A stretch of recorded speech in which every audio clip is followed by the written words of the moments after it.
Hey everybody, this is Kurt, and the misconception I'm going to be walking through in this presentation is that rocket propulsion is due to exhaust gases pushing on something behind the rocket. The reason I'm interested in this is because we do a little bit of model rocketry in my 5th grade classes, and that is not a misconception that I necessarily dive into.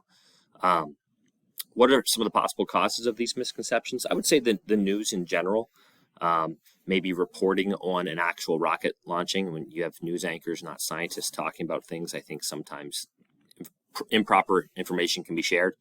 I think just general preconceptions and the idea that this makes sense to students, right? Well, if I'm watching a rocket launch, I can see all of that smoke and all of that propulsion existing, so that has to be what it is.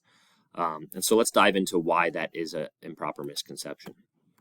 So the cool thing about this lesson is it can range all the way from kindergarten all the way through really the college level. And so there is an actual rocket equation. Now, I don't teach this in 5th grade. It's far above my math ability, but it is out there. So you have this Soviet physicist in 1897 kind of broke down the change in velocity and talking about this burning of a mass fuel that decreases the total rocket mass. And so there's actually a mathematical calculation.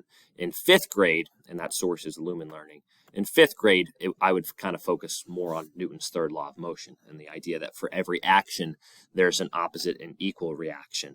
And, you know, when you're talking about NASA and going on NASA's website and studying some of this stuff, it describes it well. It says, in a rocket engine, fuel and oxidizers are ignited in a combustion chamber.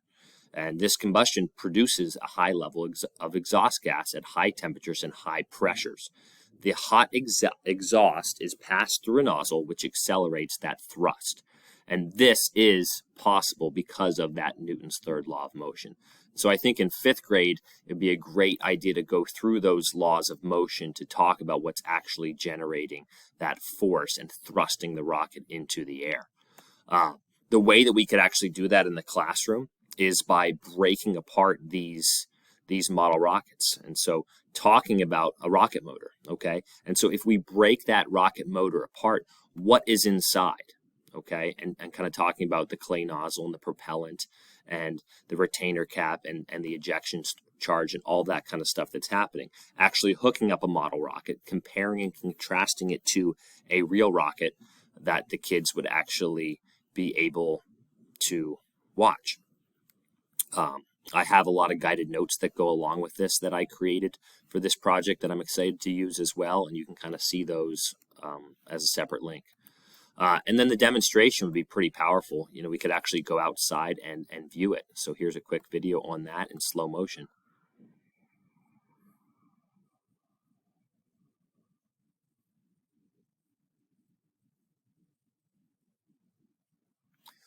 So it's pretty neat. And, you know, I kind of have done this. I've kind of done this project before kind of as fun, you know, for parent and family nights. But I'm excited to kind of change that and kind of get to the science behind of all of this rocketry stuff as well. So there's my sources that I used for this as well. Thank you. I look forward to seeing everybody else's presentations.